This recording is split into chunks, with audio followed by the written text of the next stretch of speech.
Hi, I'm Nick from Vire Engines. This video is going to give an example of an engine, how it's packed and reassembled from a shipping crate. So after you've got it out of the shipping crate and set it up, it's going to look like this. This one's a Vire 7. You can tell that because the spark plug's on the back. So at the moment it's connected to the electrical stuff. The exhaust is connected, the water is connected, and the kill switch is connected, and the fuel is connected, and the remote control Teleflex is connected. But in order to ship it, we have to disconnect all of those things because those things are a part of your boat. And also, to make it easier to lift and put in the crate, you have the dynostart packed separately and the carburetor packed separately. That means with those two bits off, it's a lot easier to lift around and pack in the box. And in this case there's a stainless water lock which would add the width, so that would be separate too. So I'm going to take this apart now. These are the basic tools I've got laid out for you guys. So this customer has actually bought the full toolkit, so he's got everything he needs. But what you would need is a set of spanners, something like a 17, 13, 10 and 8 flat bladed screwdriver, short version of that, and then some Allen keys, a 6mm one and a 4mm one probably. And if you want to get these kind of Jubilee clips off quick, you'll find most of them are 7mm. I've got a quick tool for that, but alternatively you can just use your flat bladed screwdriver. So in order to get those off, we're just going to make them very, very loose, and that should come off. A bit of a wiggle. That's off, and then we're going to do the same for the cold water inlet. You notice here that I'm using this black rubber pipe. Don't ever use that clear plastic pipe for this, or hose I should say, because the clear plastic stuff is not really got airtight sealing, and it may be fun to see the water bubbles going through it, but that's the problem with it. It lets air in, which you don't want, and it's a problem. Now that is going to drip, drip, drip slowly, unless we drain the water, which we'll do for shipping. But when you receive it, it'll be dry. There'll be a little bung in here. So I'm going to take off my earth cable. In your boat, you'll bolt your earth cable to the battery onto this position here. That's what it's for. Or alternatively, you can put it on this bolt here, but I'd rather you didn't, because sometimes that can get forgotten when people take the dynostart off, and then it can cause a short. So it's safer to connect your earth to this point here. Right, let's just get the main, disconnect the battery, of course. Safety first. Right, so it's important with these dynastarts that the actual stud, threaded stud in the middle, doesn't turn. So keep an eye on these when you're doing them up or undoing them. The nuts should turn, but not the stud, you'll see. Now if you're not sure, get it on, cut the cable here and get it on the bench, because if you turn those studs inside you can damage the windings. Bosch unfortunately made it in that way. I'm shipping this one, you'll notice, with a brass nut. That's deliberately because I don't want it corroding. If it's a steel nut, it can corrode on there. So that's off. What else should we do? Let's do the carburetor. That's fun.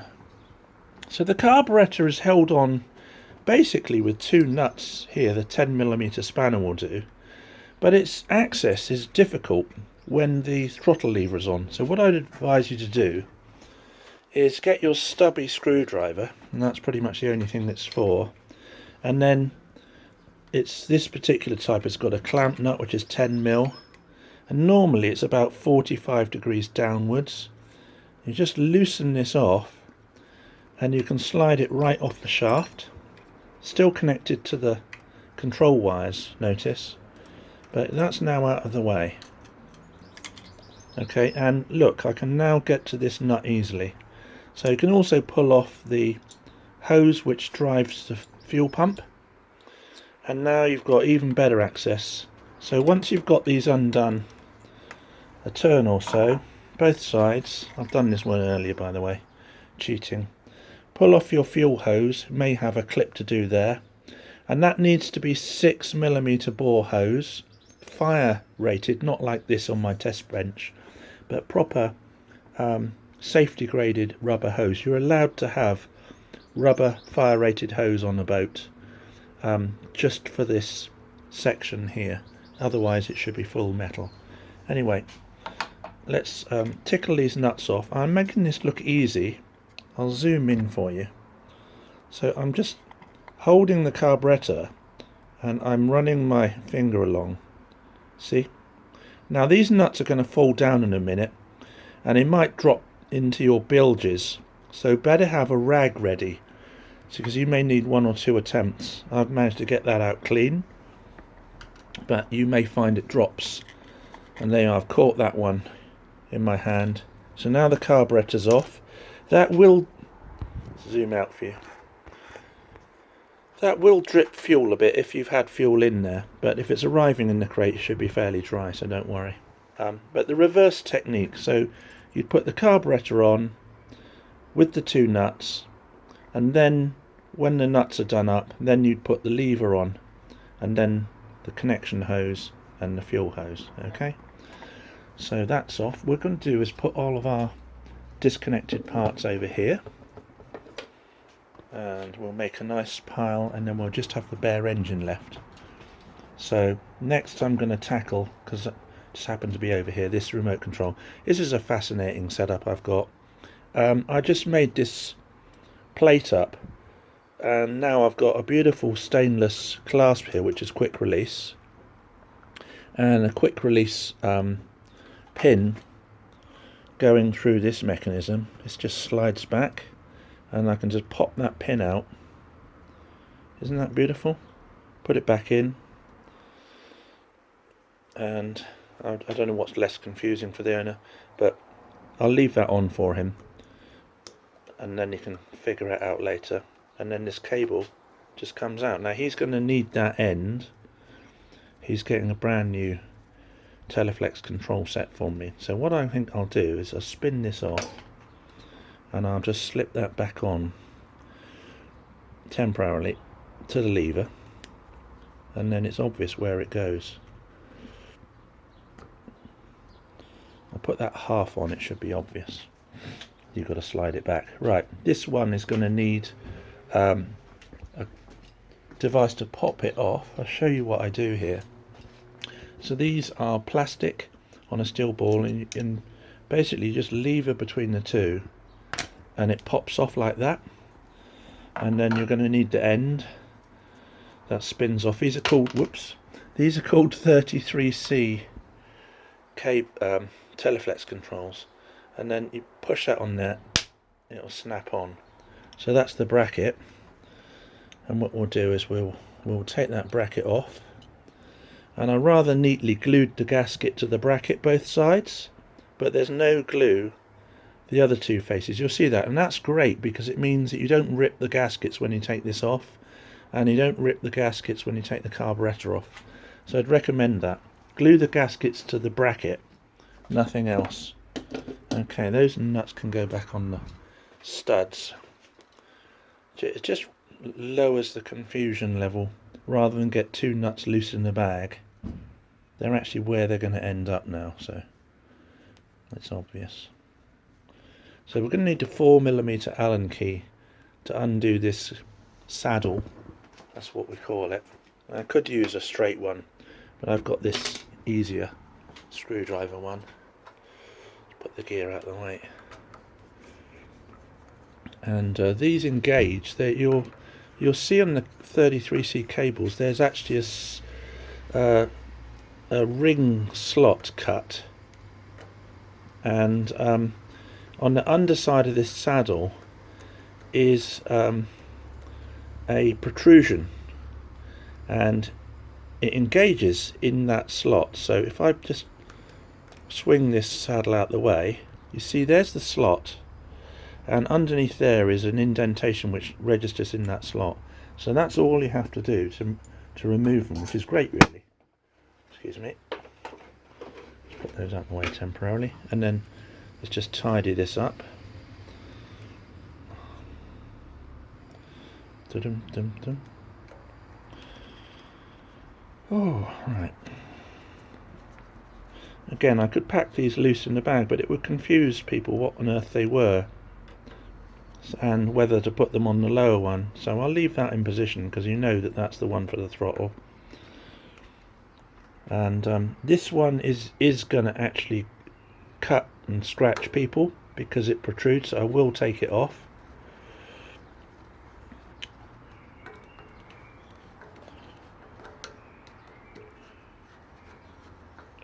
At this point the nuts and bolts probably drop into my bucket for the test water. Let's hope not.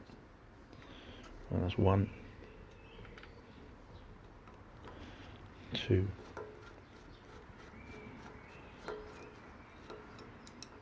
I'm going to put this assembly over where it is going to be packed up later, and I'll put these wrapped up individually into boxes.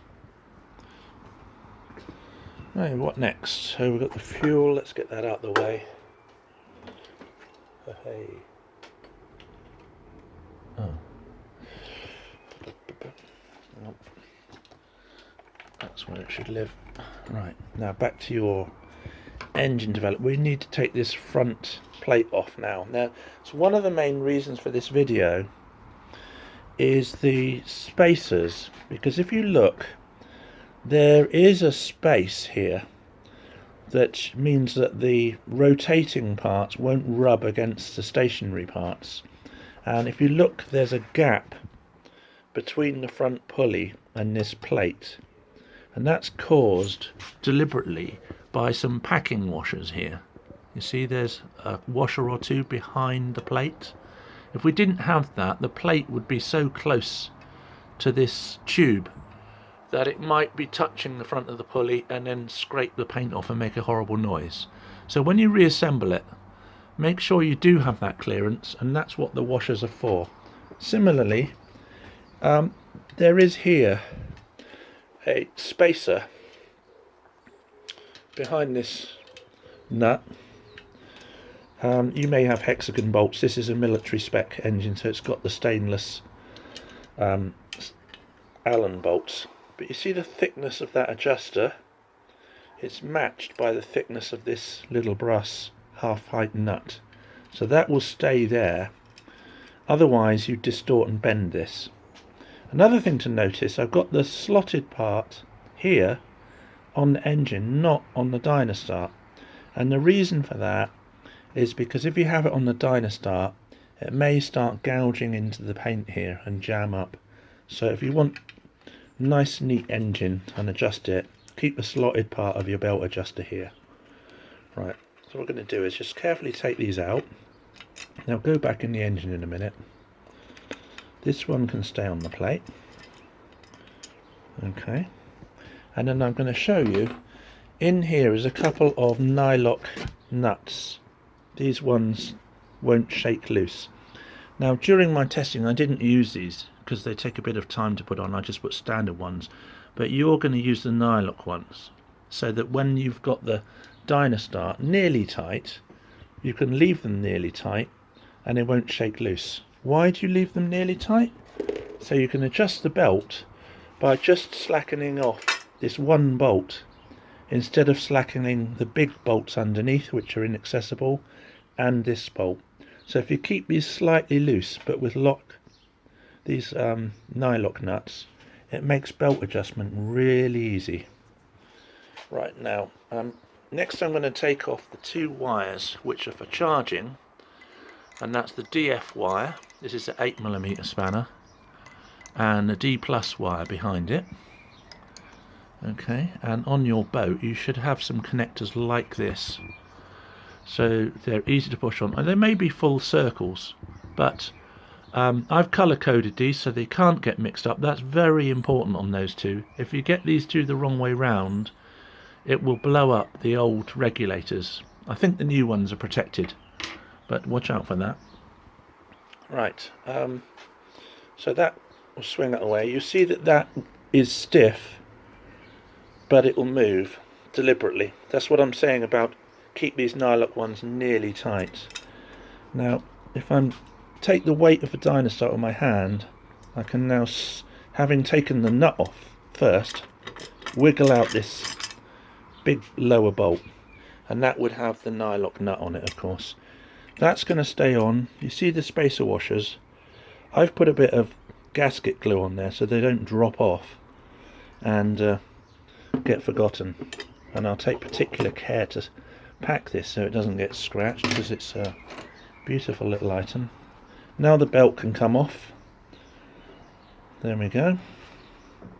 And the way you want to tension the belt when you finally adjust this screw is so that it won't slip and squeal when it's starting, and maybe another 10-20% more tension than that.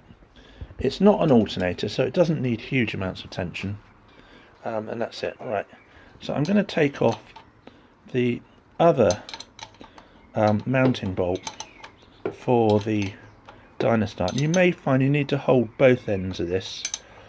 On your boat, for instance, you could have a socket here, socket set, or a pair of pliers, or just jam a screwdriver to stop this side rotating while you're doing up this bolt. So that's my test bolt, because it's not nylock. And then take the weight of the dynostart and it will come off. There we are, that's completely free now. So that will get packed up later. Just lay it down so it can't fall off. Lovely, lovely. And what is revealed now? Oh, another tool we need I didn't mention. So to take my kill switch wire out, it's these two wires. Forget these, they're for some RPM gauge I was testing. Pretend you don't see this bit. It wasn't reliable enough anyway. So these are the two wires. You'll see the one closest to the cylinder is actually an earth. It screws into the chassis here. So that's earth. And then the black wire, which disappears into the magneto, is the wire which goes to the contact breaker points. So that's the kill wire. So when you have a switch to stop the engine in the cockpit, all it's doing is joining these two wires together. So that's on my device. I've got a start-stop switch, you see. You may have a push button switch to stop it, but it'll do the same thing. It basically is a switch connected to a pair of wires, one of which is this earth terminal and the other which is this points wire. So there we go. So those are out. Can now take my loom. This is my kind of test loom. Let's just get it out of the way because it's spaghetti. Fine. Right, it's looking a bit more stripped down already, isn't it? So all you'd really have to do now to get this in the shipping crate is take off that water lock. Now this is an optional extra on the engine. You would either have a stainless water lock of this or the later sausage type that Valmet did, or you'd have one of these Vitus plastic units. I'd really recommend you have one or the other. So in order to take this off, I'm going to have to loosen this clip to the cylinder, and I'm going to have to take the two 13mm nuts off the back. So let's do that.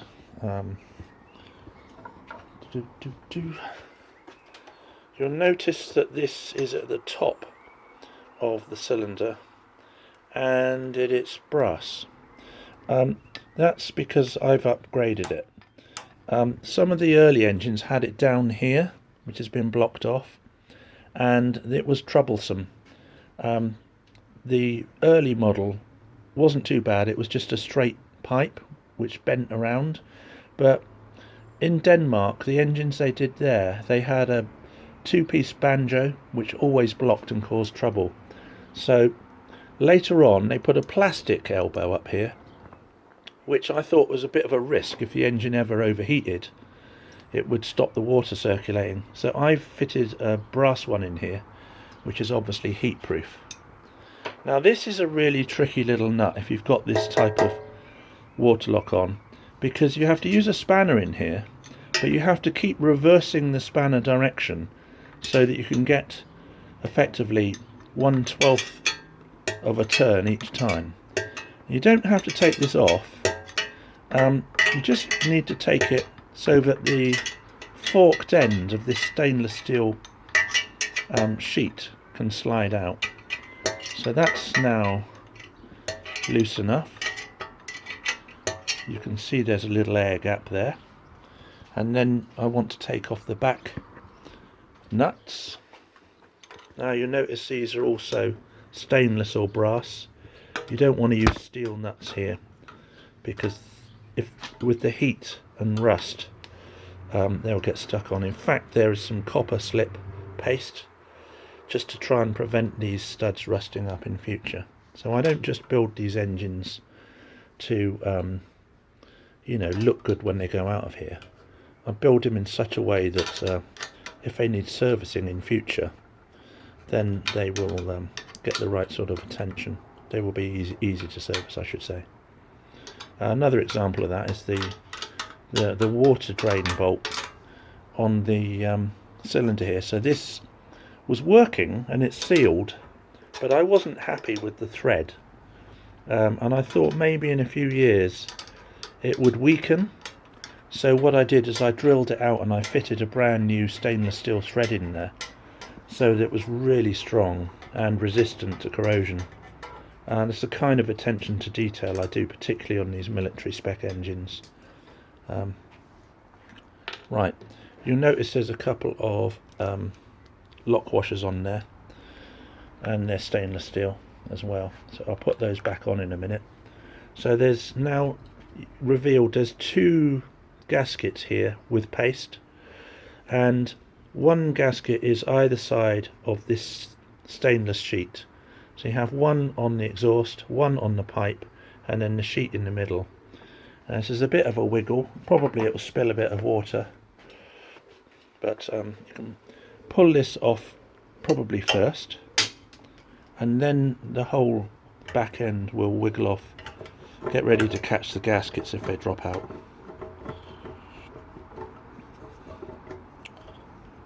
Yeah, so I think it's coming.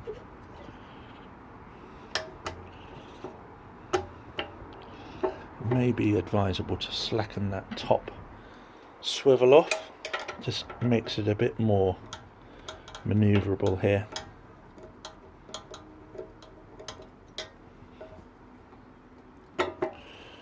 Famous last words.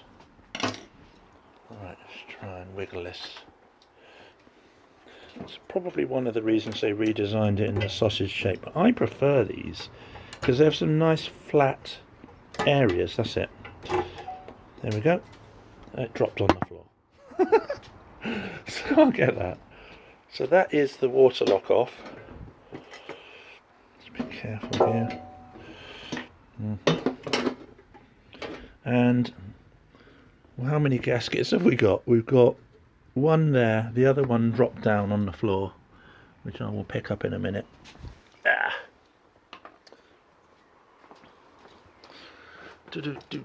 Where are you? I'll find it in a minute. Right, hang on, pause video. Oh hey, I found it. It dropped down between a couple of dynastarts. So that can go back in my parts pile. Now, you might think, oh, you can't reuse those. Well, actually you can, because when you use them, they need putting together with some exhaust assembly paste. This is white stuff, okay? And it's brilliant. You can repeatedly use that. Because these gaskets have got like a metal face to them, they don't rip apart and they can be reused. So that's that off. By the way, I've got a good excuse for dropping things, which is you can't see it, but I'm actually holding this cradle around my neck so that you guys can see this in action, me working, but it's rather awkward working with a camera stuck out in front of you. That's my excuse and I'm sticking to it. So shall we put the gaskets on here? Just makes sense for the customer. The less confusion you create, the better for everybody. So that can go on. 2 nuts. Everybody knows where everything is and therefore what it's for. Dum, dum, dum, dum. You'll notice, by the way, in this prop shaft clamp, this extra bit of metal, this customer's got a 3/4 inch shaft, and so I've had made an adapter sleeve, which is simply a metal tube or pipe with a slit cut all the way along so it will squeeze down, and it's exactly the right wall thickness so that it will match. Right, we're getting there fast. Now, you might find that this is covered over with protective tape just to stop it scratching the front cover, but pretty much we're there. The other thing you might find is during shipping, I am going to be putting a pipe between the water pump and the cylinder. Why do I do that? Because it means nothing can drip during transit, and it just makes sense rather than plugging these ends with something plastic you might not notice. There's an obvious pipe here connected, so you'll take that off. Right, so that pretty much concludes how to set up an engine from this state to fully configured in the boat, ready to commission. Okay.